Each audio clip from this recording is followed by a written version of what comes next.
그리고 여러 가지 봉사할 수 있는 그런 은사들을 하나님 우리에게 부어주세요. 그런데 이 은사는 하나님이 아닙니다. 하나님은 사랑이세요. 그래서 고린도후서 14장 1절에서 너희들은 은사를 사모하라. 그렇지만 사랑을 추구하라. 그렇게 말했습니다. 이 모든 인사들을 통해서 이 사인과 기적과 이적과 여러 가지 표적들은 그 표적들로 인해서, 은사들로 인해서 우리가 진짜 능력이신 하나님, 진짜 능력이신 예수님을 만나게 하려고 주님께서 주시는 것입니다. 그 능력이 바로 사랑이에요. 그래서 이렇게 말하죠. 너희들이 아무리 천사의 방언을 한다고 해도, 너무나 아름다운 예언을 한다고 해도 사랑이 없으면 꽹과리 소리와 똑같다고 했습니다. 그리고 이 세상의 모든 지식이 있고, 그리고 그것을 뛰어나는 하나님이 주시는 계시가 있다고 하더라도 우리에게 사랑이 없으면 그것은 아무것도 아니라고 했어요. 왜냐하면 하나님은 사랑이시기 때문에. 하나님이 내 안에 들어오셔서 내가 진정으로 거듭났다면 나의 거듭난 영이, 하나님의 능력이 사랑을 통해서 나타나지 않으면 그것은 아무런 소용이 없다는 거예요. 능력이 있고 은사가 있고 그리고 굉장히 많은 역사가 있는 교회가 저는 하루아침에 무너지는 것을 너무나 많이 보았습니다. 그렇지만 잔잔하게 하나님을 사랑하는, 하나님을 진정으로 사랑하는, 아무리 어려운 일이 있어도, 남들은 조롱하고 멸시해도, 그리고 남들이 알아주지 않아도 하나님을 사랑하고, 그리고 하나님이 사랑하라고 한 나의 이웃들, 그리고 하나님이 나를 보내준 사역지에서 내가 만난 영혼들을 한결같이 사랑하는 사람들, 그런 사람들은 절대로 이 세상에 건드리지도 못하고 그런 사람들은 절대로 실족하지 않습니다. 아무리 어려운 곳에서, 계곡에서, 사막의 음침한 골짜기를 지날지라도 하나님을 찬양할 수 있는 것, 그것이 이 세상 사람들은 이해할 수도 없고 사단은 모방할 수 없는 진정한 하나님의 능력입니다. 내 몸을 불살라서 내가 아프리카에 가서 내 전 재산을 다 바쳐서 구제를 하고 봉사하고 그리고 사역을 한다고 하더라도 사랑이 없으면 나에게 아무런 유익이 되지 않는다고 했어요. 제가 그런 사역을 했습니다. 알지 못하고, 하나님을 정말 알지 못했기 때문에 몸을 불살라서 열심히 청소년들을 구제하려고 했어요. 그랬는데 열매가 없는 거예요. 조금 기적이 일어나다가 또다시 그 아이들이 범죄 세계로 들어가는 수도 있고, 저도 지치고. 그리고 주님이 주신 은사들, 믿음들, 그 끝은 하나님의 사랑이 거기에 부어지지 않으면 항상 허전함입니다. 그래서 최근에 제가 하나님이 저에게 정말 원하시는 것이 무엇인지를 깨달았어요. 하나님은 제가 말씀대로 살기를 원하시는구나, 그걸 깨달았습니다. 그때 말씀에서 너의 어머니 아버지를 공경하라 그랬습니다. 그런데 제가 우리 집에서 혼자 믿었어요. 우리 집에서 혼자 요란하게 믿었습니다. 그래서 우리 집 식구들이 저를 완전히 우주인, 외계인 보듯이 했습니다. 그래서 핍박도 많이 받고 구박도 많이 받았어요. 그러다 보니까 나도 모르게 제가 전투적이 됐었던 것 같아요. 나를 보호해야 되고 나를 지켜야 되고, 그러다 보니까 내 이웃들이, 하나님이 저에게 주신 이웃들이 저에게 있어서 내가 섬겨야 되고 공경해야 되고 사랑하는 대상이 아니라 내가 싸워서 이겨야 되는 어떤 저에게는 적군 같은 존재가 되어버렸습니다. 왜냐하면 우리 동생이요, 참 제 말을 잘 들었었거든요. 저를 사랑하고 존경하던 동생이었는데 제가 미국에 가서 얼마 안 돼가지고 예수님을 믿게 되고 교회를 다닌다 그러니까, 아이 누나 이렇게 무식하게 그렇게 됐어? 저를 그냥 무시를 하는 거예요. 제가 우리 어머니 아버지한테 엄마 아빠 내가 오늘 교회 가갖고 은혜 많이 받았는데, 그러면 아이 그냥 딴 얘기하자. 그러다가 제가 계속 예수님 얘기하면 끊어버리는 거야, 전화를. 그런 것이 몇 년이 계속됐습니다. 저희 아버님이 저만 보면 도망 다니셨어요. 제가 보기만 하면 아버지, 전도 폭발반에서 배운 거를 가지고 아버지 예수 믿으세요 하니까 아빠 바쁘다.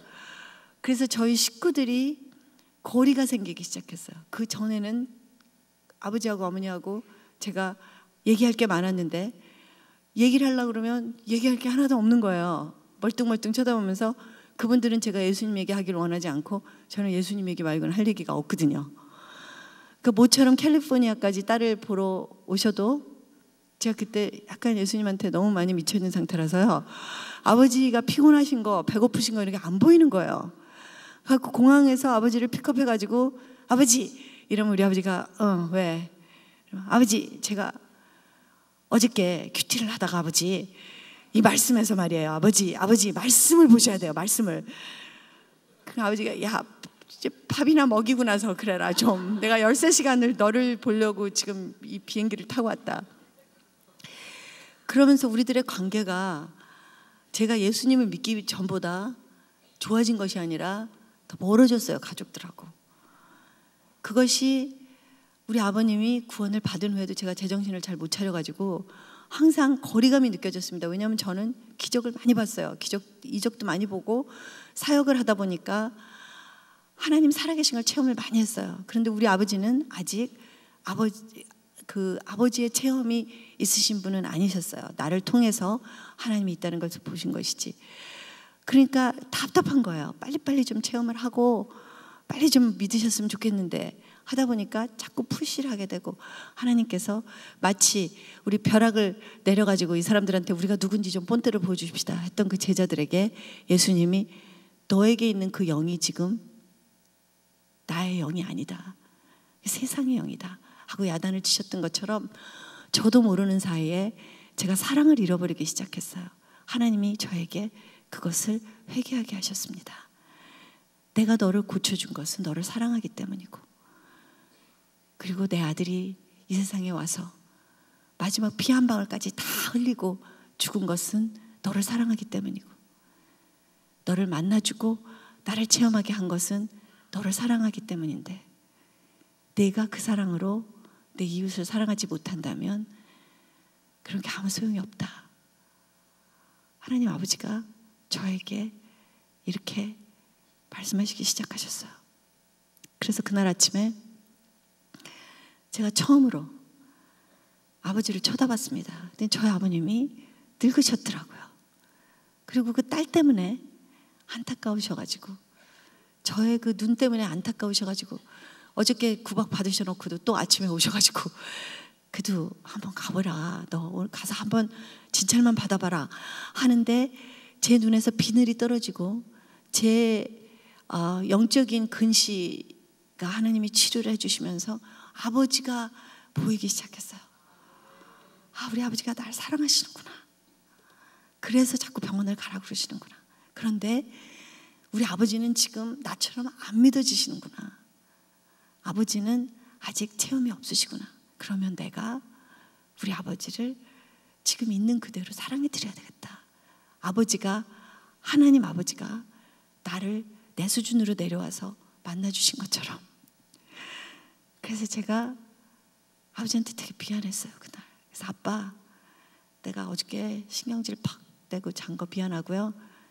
아빠가 그렇게 훌륭한 의사 선생님을 열심히 찾아가지고 만나셨으면 아마 눈이 수술할 수 있을지도 모르지 뭐. 그리고 아버지를 격려하면서 제가 그날 병원에 갔어요.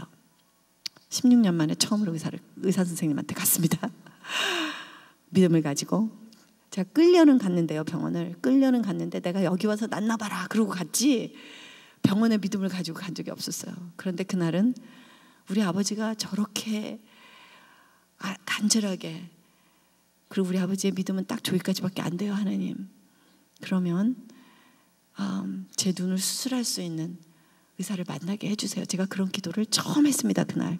제 생각에는 이 수준이 떨어지는 것 같아가지고 그전에는 제가 하나님이 저를 기적적으로 고쳐주세요. 그게 저는 제일 좋은 기도라고 생각했기 때문에 이게 수준이 떨어지는 기도라고 생각했는데 하나님 앞에서 제가 배운 것은 내가 이게 수준이 높은 믿음을 가졌냐 낮았냐가 문제가 아니라 하나님이 저에게 보고 싶어 하는 것은 내 안에 사랑이 있느냐, 그것이라는 것을 제가 그날 깨달았습니다.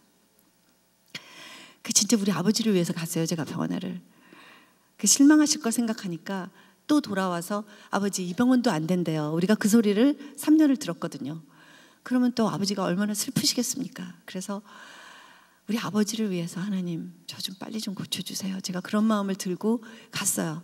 그런데 그날 간 병원에서 그 의사 선생님이 제 눈을 제대로 진찰도 안 하시고 백내장 수술합시다 이러시는 거예요. 제 눈은 이 망막이 박리가 됐었던 아주 그 위험도가 높은 눈이기 때문에 의사들이 만지고 싶어 하진 않습니다. 왜냐하면 수술하다가 백내장 수술하다가 잠깐 잘못돼가지고 망막이 완전히 박리가 돼버리면 사람이 장님이 되잖아요. 그러면은 요새 사람들은 고소를 한대요, 의사 선생님을.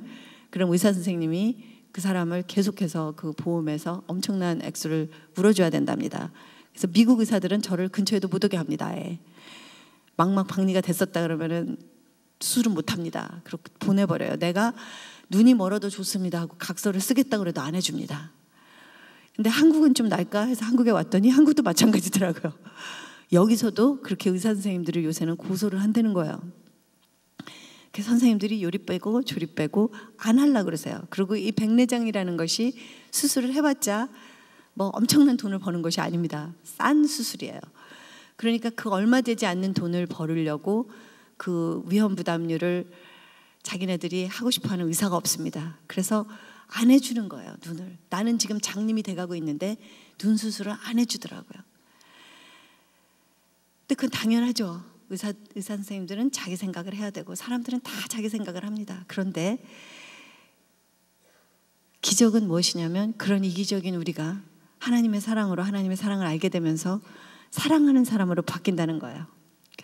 그것은 우리 가족들뿐만이 아니라 우리가 가는 어느 공동체, 교회 안에서 또 우리가 병원에 갔을 때 또 법정에 갔을 때 정말 하나님의 사람들이 그곳에 있다면 세상에는 없는 사랑의 기적들이 거기에서 터져 나와야 돼요.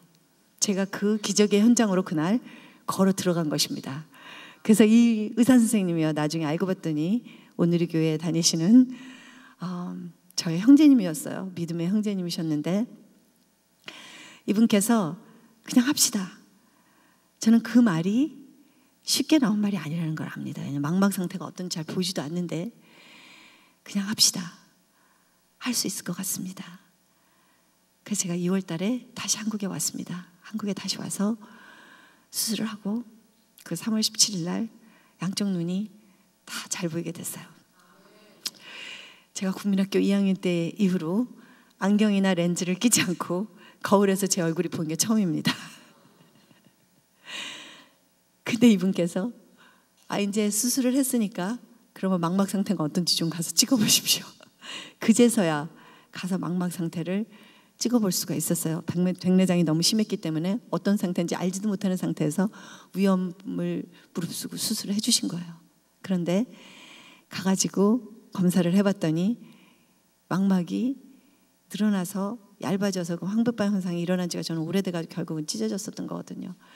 그런데 망막이 그래도 고도근시였는데 찢어지지도 않고 그리고 그럴 뿐만이 아니라 지금 얇아지지도 않았네요. 그렇게 말을 하는 거예요. 하나님께서 저에게 완전히 새로운 망막을 주셨습니다. 제가 이런 기적의 현장에서 하나님께 다가가다가 하나님을 만났어요. 그런데 제가 만난 하나님은 이렇게 능력이 있으신데도 언제든지 그냥 모든 것을 하실 수 있는데도 우리가 이해할 수 없는 불가사의한 기다림과 인내와 그리고 겸손, 그런 것들로 자기의 능력을 어떤 때는 가리시는 분이세요. 왜냐하면 이분에게 가장 중요한 것은 자기를 신령과 진정으로 예배하는 예배자, 사랑의 관계를 맺는 것이 가장 중요하기 때문에 그래요. 우리가 원하시는 거 지금 하나님이 지금 당장 주실 수 있습니다. 여러분들 뭐가 제일 필요하십니까? 하나님 주실 수 있으세요. 그리고 주십니다. 그래서 믿음으로 우리가 가질 수 있어요. 예언의 능력으로 하나님의 음성 들을 수 있습니다. 그리고 봉사와 막 내 몸을 헌신함으로 우리가 하나님의 복음을 전할 수 있어요. 그런데 하나님께서는 그것 때문에 이 세상에 예수님 보내신 게 아니에요. 예수님이 이런 것들을 통해서 10명을 고쳐주면 그 중에 한 명의 예배자, 그 중에 한 명의 seeker, 하나님을 찾는 자가 하나님에게로 오기를 원하셔서 이곳에 오셨습니다. 제가 이런 여러 가지 기적과 이적을 체험하면서 만난 하나님은 너무나 좋으신 아버지셨어요. 그리고 이분은 저에게 가장 원하시는 것이 뭐냐면 제가 그분의 자녀답게 남을 사랑하는 자가 되는 것을 원하시는 거였어요. 그 제가 눈이 보이고 나서 제 육신의 눈만 떠진 것이 아니라요. 그 베드로후서 1장에서 말하는 영적인 근시안이 치료되기 시작했습니다. 제가 아닌 다른 사람들이 더 보이기 시작했어요. 근데 가장 마지막에 일어난 것이 저의 가족이었어요.